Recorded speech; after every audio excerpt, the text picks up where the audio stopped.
Welcome to DT square. तो आज का वीडियो होने वाला है क्लास 11th वालों के लिए, चैप्टर जो कि है माइक्रो इकोनॉमिक्स का consumer equilibrium indifference curve analysis. ठीक है, तो पिछले पार्ट में हम लोगों ने बात किया था यूटिलिटी एनालिसिस के ऊपर जो कि मार्शलियन व्यू पर है, और आज का हम करेंगे करेंगे इंडिफरेंस कर्व का टॉपिक जो कि होगा हिक्सियन व्यूज के ऊपर। ठीक है, तो पहला जो कंसेप्ट आता है इस चैप्टर का वो है आपका, सॉरी क्लास 11th ही तो बोला था, हाँ क्लास 11th, सॉरी।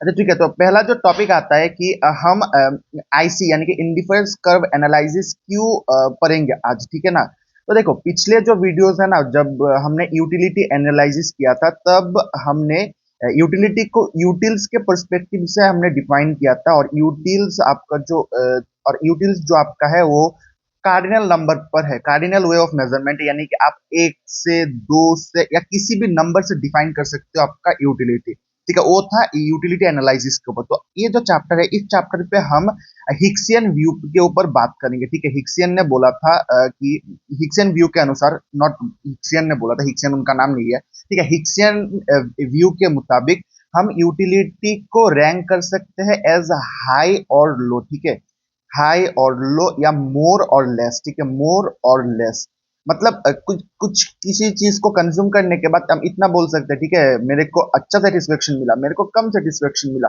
मेरे को ज्यादा सेटिस्फेक्शन मिला ये खाने के बाद, मेरे को ये खाने के बाद दो कम सेटिस्फेक्शन मिला। जैसे कि सपोज आपके पास है दो चीज, स्प्राइट, ठीक है, स्प्राइट आपका है और आपका दूसरा है कोका कोला। ठीक है, आपने कोका कोला आपने दोनों को एक ही साथ पी लिया। ठीक है, एक को पीने के बाद दूसरा पिया, तब आपने बोला हाँ मैंने जब स्प्राइट पिया तब मेरे को ज्यादा मजा आया, अच्छा मेरे को फ्लेवर लगा, लेकिन जब मैंने कोका कोला खाया ठीक लगा, लेकिन मेरे को कोक का जो फ्लेवर है वो कम लगता है। तो ठीक है, तो हम मैंने बोल दिया कि हाँ ये पीने के बाद मेरे को ज्यादा अच्छा लगा, ये पीने के बाद मेरे को कम अच्छा लगा, लेकिन पिया तो दोनों ही पिया। तो इसे कहते हैं ordinal measurement of utility, ordinal technique, जहां पे हम डिफाइन करते हैं इट इज हाई और लो। तो हमें इस चैप्टर में ये पढ़ेंगे, और इसी को ही हम तो इसी एनालिसिस को हम बोलते हैं इंडिफरेंस कर्व एनालिसिस। ठीक है, तो हम पहला डेफिनेशन पे आ जाते हैं कि अरे कंज्यूमर इक्विलिब्रियम गलती से लिख लिया, इसको इग्नोर करना। ठीक है, जैसे आपका एक्स ने आपको इग्नोर किया था। ठीक है, तो यहाँ पे आप देखो, the IC analysis of consumer equilibrium discards the assumptions of measurement of utility on terms of utils और कार्डिनल मेजरमेंट। जैसे मैंने बोला था, इस पे हम कोई नंबर के द्वारा हम यहाँ पे एनालाइज नहीं करेंगे, हम एज हाई और लो यहाँ पे हम रैंक करेंगे। जैसे कि आप देखो, this analysis is based on the concept of ordinal measurement of utility according to this, अरे क्या दिस होगा, सॉरी नॉट दिस होगा। ठीक है, दिस कंसेप्ट THIS होगा, this concept utility is only ranked in high और लो। अब क्या या पीपीटी मैंने गलती लिख दिया, इन हाई और लो। ठीक है, तो आप ये डेफिनेशन याद रख सकते हो या समझने के लिए यूज कर सकते हो। ठीक है, तो हम इंडिफरेंस कर्व पे किसी भी चीज का यूटिलिटी रैंक करेंगे हाई और लो। ठीक है, तो ये गया हमारा पहला कंसेप्ट। अब आता है कुछ एजम्पशन। तो इंडिफरेंस कर्व्स समझने से पहले कुछ एजम्पशन हमको लेना होगा थ्रू आउट द चैप्टर। ये पे मैं 3 एजम्पशन दे रहा हूँ, बहुत एजम्पशन है, आप आपके जो बुक फॉलो कर तो उसमें चेक कर सकते हो। कुछ इंपॉर्टेंट सा यहाँ पे मैंने दे दिया, जो कि पहला, money income of the consumer is given and does not change. Money income का मतलब क्या है, देखो सपोज आपका कमाए है 100 रुपए, तो थ्रू आउट द चैप्टर आप जितने भी एजम्पशन, जितने भी टॉपिक करोगे 100 रुपए को पकड़ोगे। कभी एक कम्योडिटी खरीदने के बाद, दो कम्योडिटी को खरीदने के बाद टाइम भी आपके पास 100 इनकम ही है, इस 100 रुपये से आपको खर्चा करना होगा दो कमोडिटी खरीदने के लिए। और दूसरा, अगर आप कॉम्बिनेशन लोगे तब भी आपको दो कमोडिटी खरीदने के टाइम 100 रुपये ही हो गया, 100 रुपये का ऊपर या नीचे नहीं जाएगा। थ्रू आउट दी आपको चैप्टर पे टॉपिक पे यहाँ पे सेम इनकम ही आपको पकड़ना होगा हर एक केस पे। ठीक है, और यहाँ पे आपका सेकंड जो है, द कंज्यूमर, अबे पेन्स के लिए पेन्स होगा, अबे यार इतना गलत क्यों करता हूँ यार। ठीक है, the consumer spend his income on such goods which can be substituted for each other like apples और ऑरेंजेस। ये तो एक एग्जांपल है, मतलब आप दो कॉम्बिनेशन तो बनाओगे। इस चैप्टर में हम दो कॉम्बिनेशन के ऊपर बात करेंगे, ये चैप्टर डेडिकेटेड है दो कॉम्बिनेशन के ऊपर, दो कमोडिटी के ऊपर। तो आपको ऐसा कमोडिटी चूज करना होगा कि दोनों एक जैसा ही हो, जैसे कि फ्रूट, एप्पल भी फ्रूट है, ऑरेंज भी फ्रूट है। अगर एप्पल को थोड़ा कम खाया तो आप ऑरेंज को ज्यादा खा सकते हो, ज्यादा सेटिस्फेक्शन, सेम सेटिस्फेक्शन मिलेगा। अगर एप्पल को खाना कम कर देते हो, ऑरेंज को खाना ज्यादा कर देते हो। सिमिलरली अगर ऑरेंज को कम कर देते हो और एप्पल को ज्यादा कर देते हो, सेटिस्फेक्शन सेम ही मिलेगा। ठीक है, सिर्फ क्वांटिटी कम होता जा रहा है। तो ठीक है, ऐसा कॉम्बिनेशन बनाना होगा जो आपको इक्वली सेटिस्फेक्शन देने का औकात रख सके। तो ये है आपका सेकंड। और थर्ड है आपका मोनोटोनिक प्रेफरेंसेस। देखो, मोनोटोनिक प्रेफरेंस ना हमारे ह्यूमन बिहेवियर ही है, ठीक है। हमारे ह्यूमन बिहेवियर जब हमको ज्यादा खाना मिलता है कम पैसा में, अगर पैसा कम लेकर आपको ज्यादा चीज दे रहा है, कोई सर्विस दे रहा है, कोई गुड्स दे रहा है, तब आप उसको कंज्यूम करोगे ही करोगे, ठीक है, करोगे ही करोगे। अगर पेट भी फुल हो रहा है तो भी आप ट्राई करोगे जितना हो सके इतना आप खा सको या जमा कर सको। तो इसे कहते हैं monotonic preferences. More of goods always give more satisfaction to the consumer. अगर आपका पास कोई चीज खरीदने के लिए कम पैसा चाह रहा है सामने वाला, तब आप उस चीज को खरीदोगे, और ज्यादा खरीदोगे, ज्यादा खाओगे, तब आपको ज्यादा सेटिस्फेक्शन मिलेगा, ओवर सेटिस्फेक्शन मिलेगा। तो इसे कहते हैं मोनोटोनिक प्रेफरेंसेस। तो ये है आपका। और भी बहुत सारे एजम्पशन है, वो मैंने नहीं लिया क्योंकि इतना पूछता नहीं है आई गेस, ठीक है। तो ये कुछ इंपॉर्टेंट है। अब आते हैं नेक्स्ट टॉपिक पे, जो कि है यहाँ पे आपका इंडिफरेंस कर्व का टेबल। तो मैंने यहाँ पे ऑलरेडी एक हैंड रिटन बना ही लिया। तो मैंने कॉम्बिनेशन लिया एप्पल और ऑरेंजेस का ही, कॉम्बिनेशन ए, कॉम्बिनेशन बी, कॉम्बिनेशन सी, कॉम्बिनेशन डी। तो देखो, जब हमने एप्पल एक लिया था तब ऑरेंज लिया था 10, जब हमने एप्पल लिया था 2 तब हमने ऑरेंज लिया था 7, जब लिया था 3 एप्पल तब लिया ऑरेंज 5, और जब 4 लिया तब लिया ऑरेंज 4। देखो, अनइक्वली ये जो ऑरेंजेस है वो डिक्रीज हो रहा है, ठीक है ना। तो इसे कहते हैं इंडिफरेंस कर्व का टेबल। यानी कि देखो, तुम एक एप्पल और 10 ऑरेंज जब एक साथ खाओगे तुमको सेम सेटिस्फेक्शन मिलेगा, सेम मजा आएगा। सेम जब तुम 2 एप्पल खाओगे 7 ऑरेंजेस खाओ तब भी सेम सेटिस्फेक्शन मिलेगा। बहुत अच्छा। सपोज कि ये खाने के टाइम आप बोल रहे हो भाई पूरा पेट भर गया, पूरा पेट भर गया, ये कॉम्बिनेशन खाने के टाइम, यानी कि जब एक कॉम्बिनेशन। तो सेम जब आप 2 एप्पल खाओगे 7 ऑरेंजेस खाओ तब भी आपका सेम ही बोलोगे कि यार पेट पूरा भर गया। सेम जब 3 एप्पल खाओगे, ऑरेंजेस 5 खाओगे तब भी सेम बोलोगे। और जब आप 4 एप्पल खाओगे 4 ऑरेंजेस खाओगे तब भी आप सेम बोलोगे, अब पेट भर गया। ये आपके ऊपर है, आप कौन सा कॉम्बिनेशन। ये तो मेरा कॉम्बिनेशन है जो मेरे को पसंद है, इस एग्जांपल के द्वारा, कि मैं अगर ऐसे खाऊंगा, ऐसे 4 कॉम्बिनेशन का खाऊंगा तब मेरा सेम ही पेट भरेगा। ये आपके ऊपर है, आप कितना लोगे। और यहाँ पे देखो, ये ना जो ऑरेंजेस है वो डिक्रीज हो रहा है अनइक्वल रेट पे। 10 के बाद 7 यानी कि लगभग 3 कम हो गया, 7 के बाद 5 यानी कि 2 कम हो गया, 5 के बाद 4 1 कम हो गया। क्यों? क्योंकि ये अनइक्वल डिस्ट्रीब्यूटेड है। आपका जो सेटिस्फेक्शन है ईच कॉम्बिनेशन का वो डिफरेंट है। एक को अगर इंक्रीज किया, ये कोई बात नहीं कि आपको एक को एक ही कमाना होगा, दूसरे साइड में 2 भी कमा सकते हो, 3 भी कमा सकते हो, पूरा आपके ऊपर है। अब मैंने लिखा 7, आप यहाँ पे 6 लिख सकते हो। आपके ऊपर है कि आप 2 एप्पल खाने के बाद ऑरेंजेस 7 खा पाओगे या 6 खा पाओगे। एक एग्जांपल है। तो इसीलिए इसे कहते हैं इंडिफरेंस का मतलब कोई सेम रेट पे नहीं इंक्रीज या डिक्रीज करता, ठीक है, क्योंकि सेटिस्फेक्शन हर टाइम सेम नहीं मिलता। और ये law of diminishing marginal utility का एक पार्ट भी है। यानी कि आप उसको अगर पढ़ लिए हो तो आपको पता चलेगा कि जब आप एक को खाते हो तो दूसरे का डिमांड कमता रहता है, ठीक है। इस चैप्टर में हम 2 कम्युनिटी की बात करेंगे, ये मैंने बोला नहीं आई गेस। तो देखो, इस चैप्टर में हम 2 कमोडिटी को पकड़ेंगे, ठीक, नॉट कम्युनिटी, 2 कमोडिटी को पकड़ेंगे, स्टैंडर्ड कमोडिटी, और उस 2 को ही हम कंपेयर करेंगे, जैसे मैंने यहाँ पे कंपेयर किया, ठीक है। इसे कहते हैं इंडिफरेंस कर्व का टेबल। देखो, each combination offer same level of satisfaction to the consumer. इससे भी पेट भरा, इससे भी पेट भरा, इससे भी पेट भरा, इससे भी पेट भरा। आपको ऐसा ही लेना है। कभी यहाँ पे अगर क्वेश्चन पे बोले कि आप एक ग्राफ बना लो इंडिफरेंस कर्व का, तब आप ना ऐसे इक्वली मत लेना, जैसे मैंने लिखा ऐसे लिख लेना, थोड़ा डिफरेंट डिफरेंट परस्पेक्टिव में लिखना, और हमेशा सेकंड गुड वाला का लिखना, ठीक है। यानी कि टेबल का जो सेकंड पार्ट है ना उसको लिखना, और फर्स्ट पार्ट को ना हमेशा इंक्रीज करता रहना, दिखाना कि वो बढ़ रहा है। पहले तो कम, फिर बढ़ता रहा, बढ़ता रहा, बढ़ता रहा। अब इस पॉइंट पे देखो कम हो गया, और आगे भी ये कम हो जाएगा, ये बढ़ जाएगा। तो ये इतना ही ठीक है। तो ये है आपका इंडिफरेंस कर्व का टेबल। और अब आते हैं ग्राफ के ऊपर, ठीक है। ये है हमारा ग्राफ, इंडिफरेंस कर्व, ठीक है। और ग्राफ की तरफ मत देखना क्योंकि मैंने अप्रोप्रिएट नहीं बनाया है, पॉइंट एंड ऑल ये मैटर भी नहीं करता, लेकिन आप एग्जाम के टाइम अच्छे से वेल लेवल करके बता देना। यानी कि 10 का अगर यहाँ पे देखो कॉम्बिनेशन, या यार देखो, 1 का 10, तो 10 का आपका 1 हो जाएगा। देखो यहाँ पे 2 का 7, तो यहाँ पे जब 7 होगा तो यहाँ पे 2 होगा। आप इक्वली लेवल कर देना, ठीक है। ये तो बेसिक ग्राफ है, या ऐसे ही कर लेना एग्जाम के टाइम। ऐसे उठपटक मत करके ना, ताकि एग्जाम ही ना, यानी कि जो आपका स्कूल का टीचर है वो अच्छा मार्क्स दे सके, वो सर के ऊपर है या मैम के ऊपर है। तो देखो, ये है आईसी कर्व, ये आपका आईसी कर्व है।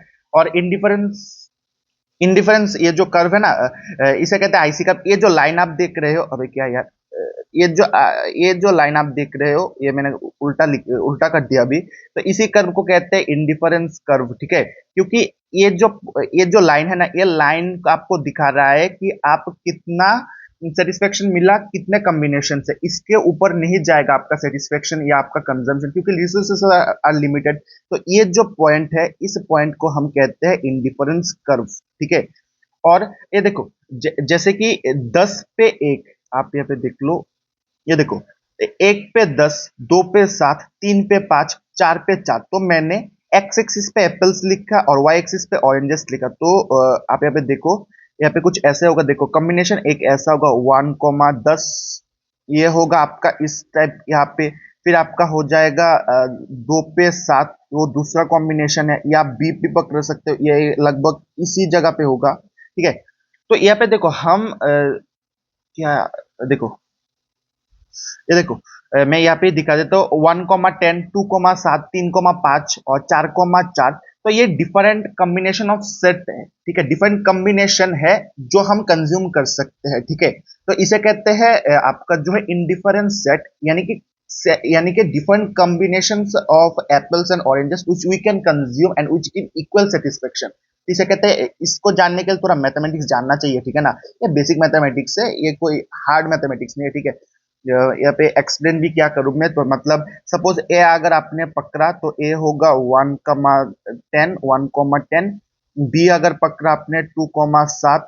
फिर सी अगर आपने पकड़ा 3,5। अगर डी आपने पकड़ा तो 4,4, ठीक है। तो दीज आर दी सेट, मतलब ये जो आपने ग्राफ किया, ग्राफ का डिफरेंट पॉइंट है।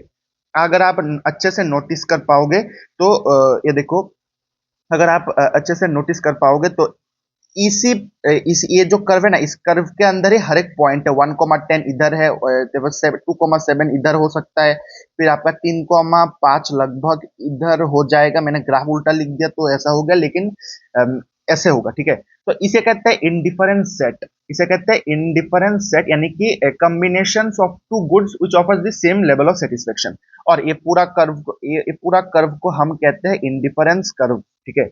यहाँ पे डेफिनेशन आप लोग देख लो, ये देखो। So indifference set, it is a set of those combination of two goods which offers the consumer the same level of satisfaction। यानी कि कोऑर्डिनेट्स मैंने अच्छा एक वर्ड याद आ गया मेरे को, कोऑर्डिनेट्स। अगर आप मैथ्स के स्टूडेंट हो मेरे जैसा तो आपको पता होगा, 11 12 पे भी तो है, बहुत बड़े बड़े चैप्टर्स है। 12 पे होगा आपका, भूल गया नाम, होगा। तो indifference set two goods which offer the consumer the same level of satisfaction, ठीक है। 1,10 पे भी आपको सेम लेवल ऑफ सेटिस्फेक्शन मिलेगा, 2,7 पे भी आपको सेम लेवल ऑफ सेटिस्फेक्शन मिलेगा, 3,5 पे भी आपको सेम लेवल ऑफ सेटिस्फेक्शन मिलेगा। और indifference curve, it is a diagrammatic presentation of an indifference set. और देखो, ये देखो अच्छा टॉपिक, ये जो आपने पूरा, मैंने यहाँ पे जो आप सभी को ये जो पूरा आपको ये दिखाया ना, 1,10, 2,7, जब आप ग्राफिकली प्रेजेंट करोगे, ये देखो, जब आप ग्राफिकली करोगे तब ये कर्व भी आएगा आपका, ठीक है ना। तो इसी डिफरेंट सेट का हर एक इंडिफरेंट सेट जो है, हर एक इंडिफरेंस कोऑर्डिनेट को अब जब आप सम टोटल करोगे और कर्व बनाओगे तो उसी को कहते हैं इंडिफरेंस कर्व। तो it is a diagrammatic presentation of indifferent set of consumer, it shows depend, अबे डिपेंड क्या लिख रहा हो, अबे डिफरेंट है, sorry sorry sorry, it shows different combinations of two commodities offering the same level of satisfaction to the consumer. यानी कि 1,10 पे भी आपको सेम सेटिस्फेक्शन मिल रहा है, 2,7 पे भी सेम सेटिस्फेक्शन में, इक्वल सेटिस्फेक्शन, इक्वल मजा आ रहा है, इक्वल पेट भर रहा है, ठीक है। तो इसे कहते हैं इंडिफरेंस कर्व। अब नेक्स्ट टॉपिक आता है फीचर्स ऑफ इंडिफरेंस कर्व। तो देखो, फीचर्स ऑफ इंडिफरेंस कर्व में पहले आता है आईसी स्लोप्स डाउनवर्ड, मतलब इंडिफरेंस कर्व का जो स्लोप है वो डाउनवर्ड शिफ्ट, ये डाउनवर्ड शिफ्ट है। रुको, यहाँ पे एमआरएस का भी कॉन्सेप्ट है, अच्छा ठीक है। देखो, पहले ये फीचर्स को पढ़ने से पहले हमको पहले बात करना होगा स्लोप ऑफ आईसी, मतलब कौन से रेट से आईसी ऊपर जा रहा है या इंडिफरेंस कर्व नीचे जा रहा है, ठीक है। ये तो स्लोप डाउनवर्ड करता है, ठीक है। देखो, स्लोप ऑफ आईसी को हम कहते हैं मार्जिनल रेट ऑफ सब्सटीट्यूशन या एमआरएस। मतलब एक को अगर आपने खरीदा, एप्पल एक खरीदा तो आपने 10 ऑरेंजेस खरीदा, जब आपने 2 खरीदा तब आपने 7 ऑरेंजेस खरीदा, यानी कि 3 ऑरेंजेस आप कम कर दिए, एक एप्पल आपने बढ़ा दिया। जब 3 आपने खरीदा तब आपका जो ऑरेंजेस का कंजम्पशन है वो 5 हो गया, ठीक है ना।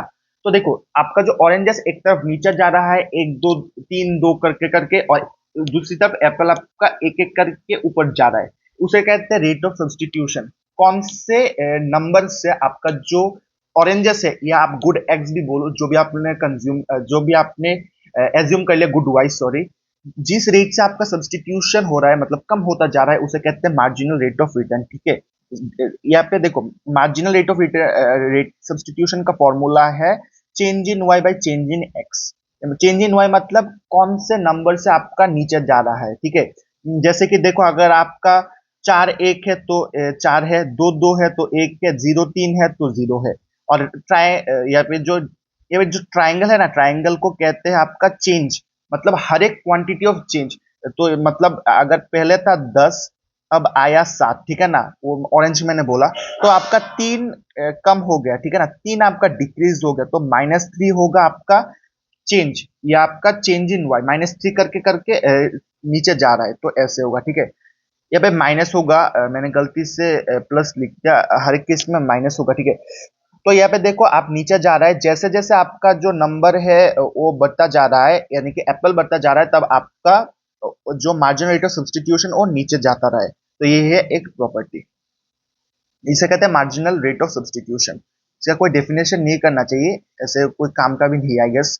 तो यहाँ पे आपका देखो, आईसी स्लोप्स डाउनवर्ड्स से, तो ये दो ग्राफ के मदद से आप देख लो, ये देखो आईसी स्लोप्स डाउनवर्ड्स, यानी कि आपका जो आईसी है वो नीचे की तरफ हमेशा जाता है। वो क्यों? क्योंकि जब आपका गुड वाई ज्यादा ऊपर होता है, तब गुड एक्स या और एप्पल्स, मैंने जैसा एग्जांपल लिया, वो कम होता है। एक जब था तब मैंने गुड वाई लिया, यानी कि सॉरी ऑरेंजेस लिया 10 का, जब मैंने 2 एप्पल्स लिया तब हमारा जो ऑरेंज है वो 7 हो गया। जैसे जैसे टाइम बढ़ता जाता है, जैसे जैसे कॉम्बिनेशन चेंज होता जाता है, तब आपका जो वाई एक्सिस पे जो भी प्रोडक्ट है वो नीचे जाता रहता है, और एक्स एक्सिस का मतलब डाउनवर्ड चला जाता है, और एक्स एक्सिस में जो भी कमोडिटी है वो राइटवर्ड शिफ्ट हो जाता है। अभी क्या यार, ये अब क्या हुआ? अरे, ये राइटवर्ड शिफ्ट होता जाता है, ठीक है ना, ये देखो, ये राइटवर्ड शिफ्ट होता जाता है, यानी कि जब एक का वैल्यू डिक्रीज होता जाता है, एक का वैल्यू इंक्रीज होता जाता है, या यूनिट इंक्रीज होता जाता है, इसीलिए आपका जो कर्व है इंडिफरेंस का, वो नीचे की तरफ जाता है, कभी ऊपर नहीं जाता है ऐसे। तो ये है आपका पहला टॉपिक फीचर्स का। तो यहाँ पे सेकंड है IC is convex to the origin. देखो, तो ये है कॉन्वेक्स, हमारे बुक पे सिर्फ आईसी इज कॉन्वेक्स ही दिखा है, ये है कॉन्वेक्स, ये है कॉनकेव, और ये है स्ट्रेट लाइन। तो जब आप ज्वाइन करोगे पॉइंट्स को, तब आपका जो कि स्लोप, जो कि आपका कर्व है वो कॉन्वेक्स आएगा। फिर आता है IC is convex to the origin. अरे सेम चीज मैंने लिख दिया क्या यार, IC convex to the origin नहीं होगा, रुको। तो ये होगा higher IC shows higher level of satisfaction, ये टॉपिक इधर होगा। ठीक है, तीसरा टॉपिक है, तो मैं यहाँ पे दिखा देता हूँ आप सभी को। ये देखो, ये है डिफरेंट टाइप ऑफ कॉम्बिनेशन, मतलब इसे कहते हैं IC map, indifference curve map. मतलब एक ग्राफ पे आप जब एक से ज्यादा इंडिफरेंस कर्व ड्रॉ कर लेते हो, तो उसे कहते हैं इंडिफरेंस मैप। ठीक है, यहाँ पे देखो, एक कॉम्बिनेशन, दो कॉम्बिनेशन, तीन कॉम्बिनेशन, तीन टेबल बना के अगर आप कर लोगे तो आपका ऐसे आ जाएगा। ठीक है, तो इसे कहते हैं higher IC, higher level of satisfaction. क्यों? क्योंकि आपका जो डिमांड है वो मोनोटोनिक डिफरेंस के ऊपर है। जैसे आपका रेट किसी भी चीज का कमेगा या क्वांटिटी बढ़ जाएगा, आप ज्यादा खाओगे, आपको ज्यादा सेटिस्फेक्शन मिलेगा, आपका पेट भर भी जाएगा, आप ट्राई करोगे ज्यादा खाने के लिए। ये होता है भाई, ह्यूमन लाइफ बिहेवियर ऐसा ही है। तो जब आपका रिसोर्सेस का जो प्राइस है वो कम हो जाता है, तब आप ज्यादा खाते हो। और ये देखो, आईसी जब 3 है, तब आपका जो हायर लेवल ऑफ सेटिस्फेक्शन मिलता है। ठीक है, ये ह्यूमन बिहेवियर के ऊपर है पूरा। अब आता है यहाँ पे एक्चुअली होगा, यहाँ पे जो थर्ड होगा ना, यहाँ पे थर्ड होगा IC never intersect each other. ठीक है, never intersect each other, never intersect. ठीक है, यह आपका हो जाएगा फोर्थ, ये होगा आपका थर्ड। ये देखो, अब इसके लिए कुछ एजम्पशन एंड कुछ टेक्निक आपको समझना होगा। ये देखो, ये है आपका आईसी कर्व, यहाँ पे दो गुड्स है, आईसी 1 एंड आईसी, दो कॉम्बिनेशन टेबल है, आईसी 1 एंड आईसी 2। पकड़ो, यहाँ पे मैं थोड़ा जूम कर देता हूँ, ये देखो। ठीक है, देखो, ये है आपका आईसी 1, ये है आपका आईसी 2। अब देखो IC1 पे हम पकड़ लेते हैं कि दो पॉइंट है, एक है ए पॉइंट, एक है बी पॉइंट। सेम ए पॉइंट आपका कनेक्ट इंटरसेक्ट हो रहा है IC2 का भी, जिसपे IC2 के बाद भी एक पॉइंट है जो कि है ए, एक है सी। ठीक है, अब देखो ए और बी एंड ए और सी IC1 और IC2 पे लाई करते हैं रेस्पेक्टिवली। तो हम a इक्वल टू सी लिख सकते हैं, क्यों? क्योंकि एक ही कर्व के अंदर आपको a जो IC2 के अंदर ही आपको मिल रहा है a और c, यानी कि आपको सेम लेवल ऑफ सेटिस्फेक्शन मिल रहा है। आप a को पकड़ो तो भी आपको सेम पेट भरेगा, c को पकड़ो सेम पेट भरेगा। सपोज a है आपका 2,10, ठीक है, पकड़ो 2,10, और b है आपका आपका है 3,5, पकड़ो। ठीक है, आप सॉरी सी इसे c पकड़ो, इसे ए पकड़ो। ठीक है, तब भी आपको सेम पेट भरेगा, ए सी के टाइम भी आपको सेम पेट भरेगा। ठीक है, मैंने जैसे पहले एग्जांपल में बोला था, ठीक है, आपको पेट भरेगा। तो यानी कि A equal to C, same level of satisfaction. तो अब देखो यहाँ पे अगर ए इक्वल टू ए, दोनों लाइन में दोनों कर्व में आपको ए मिलता है, तो मैं इसके ए इक्वल टू बी भी पकड़ सकता हूँ, है ना, ए इक्वल टू बी, क्योंकि मेरे को सेम लेवल ऑफ सेटिस्फेक्शन मिल रहा है फर्स्ट आईसी कर्व में। तो मैंने यहाँ पे पकड़ लिया A equal to B similarly, ठीक है, क्योंकि same level of satisfaction B भी दे रहा है आपको। लेकिन तब इन दोनों का अगर आप इक्वेशन करोगे ना, तो आपको मिलेगा सी इक्वल टू बी, एक कट हो जाएगा, एक कट हो जाएगा। तो इससे क्या पता चलता है कि सी इक्वल टू बी मतलब सी इक्वल टू बी। लेकिन क्या ये कभी हो सकता है? क्या ये कभी हो सकता है? कभी नहीं हो सकता। क्यों होगा? क्योंकि ना बी ए पे, ना बी IC2 पे लाई करता है, ना सी IC1 पे लाई करता है। तो इससे हमारा जो टेक्निकली मतलब रियल लाइफ अंडरस्टैंडिंग में सी इक्वल टू भी कभी नहीं हो पाएगा, क्योंकि एक कर्व पे तो दोनों पड़ता ही नहीं। अगर एक कर्व में पड़ जाता, ठीक है, IC1 पे सी भी पड़ जाता, और आपका सपोज यहाँ पे सी पड़ जाता, यहाँ पे बी पड़ जाता, तो सी इक्वल टू भी हम पकड़ सकते थे। अगर सी इक्वल टू बी नहीं है तो ए इक्वल टू सी भी नहीं होगा, इक्वल टू बी भी नहीं होगा, और एट लास्ट ये इंटरसेक्ट करेगा भी कभी नहीं। ठीक है, कभी इंटरसेक्ट ये पॉसिबल नहीं है टेक्निकल वे से। ठीक है, तो इसी से गया हमारा टॉपिक, मतलब पहले पार्ट का वीडियो का टॉपिक। अगले पार्ट में मैं दो तीन चीज और बाकी है, जो कि आपका बजट लाइन और consumers equilibrium in case of independence curve, वो बात करेंगे। अगर आज बात कर ले भाई, पूरा बड़ा वीडियो बन जाएगा। तो तब तक के लिए भाई लोग चैनल को सब्सक्राइब कर लेना प्लीज यार।